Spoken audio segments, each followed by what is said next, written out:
नमस्कार दर्शकों, हमारे कार्यक्रम में आपका स्वागत है।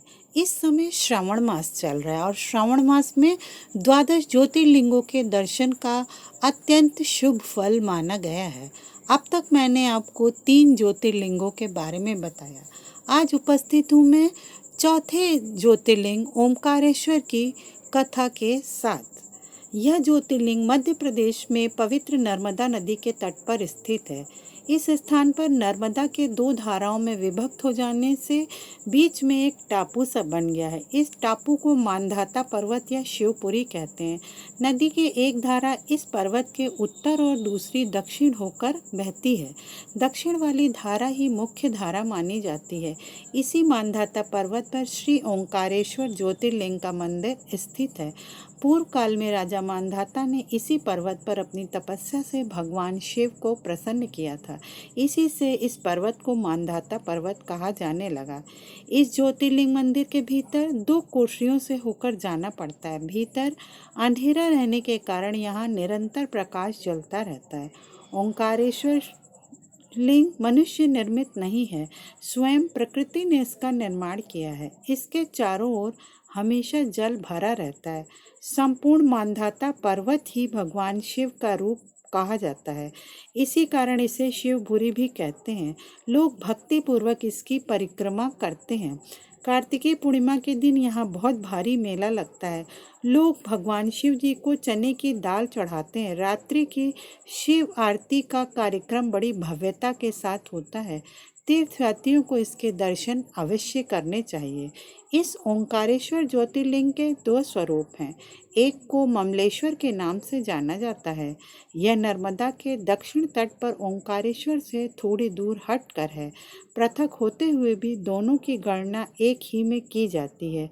लिंग के 2 स्वरूप होने की कथा पुराणों में इस प्रकार दी गई है। एक बार विंध्य पर्वत ने पार्थिव अर्चना के साथ भगवान शिव की 6 मास तक कठिन उपासना की। उनकी इस उपासना से प्रसन्न होकर भूत भावन शंकर भगवान वहां प्रकट हुए। उन्होंने विंध्य को उनके मनोवांछित वर प्रदान किए। विंध्याचल की इस वर प्राप्ति के अवसर पर वहां बहुत से ऋषिगण और मुनि भी पधारे। उनकी प्रार्थना पर शिव जी ने अपने ओंकारेश्वर नामक लिंग के 2 भाग किए। एक का नाम ओंकारेश्वर और दूसरे का अमलेश्वर पड़ा। दोनों लिंगों का स्थान और मंदिर पृथक होते हुए भी दोनों की सत्ता और स्वरूप एक ही माना गया है। शिव पुराण में इस ज्योतिर्लिंग की महिमा का विस्तार से वर्णन किया गया है। इस ओंकारेश्वर और श्री ममलेश्वर के दर्शन का पुण्य बताते हुए नर्मदा स्नान के पावन फल का भी वर्णन किया गया है। प्रत्येक मनुष्य को इस क्षेत्र की यात्रा अवश्य ही करनी चाहिए। लौकिक पारलौकिक दोनों प्रकार के उत्तम फलों की प्राप्ति भगवान ओंकारेश्वर की कृपा से सहज ही हो जाती है। अर्थ धर्म काम मोक्ष के सभी साधन उसके लिए सहज ही सुलभ हो जाते हैं। अंततः उसे लोकेश्वर महादेव भगवान शिव के परम धाम की प्राप्ति भी हो जाती है। भगवान शिव तो भक्तों पर अकारण ही कृपा करने वाले हैं। फिर जो लोग यहाँ आकर उनके दर्शन करते हैं, उनके सौभाग्य के विषय में कहना ही क्या। उनके लिए तो सभी प्रकार के उत्तम पुण्य मार्ग सदा सदा के लिए खुल जाते हैं। तो दर्शकों, ये थी ओंकारेश्वर महादेव की कथा। आपको अगर हमारा वीडियो पसंद आया हो तो उसे लाइक और शेयर अवश्य करें।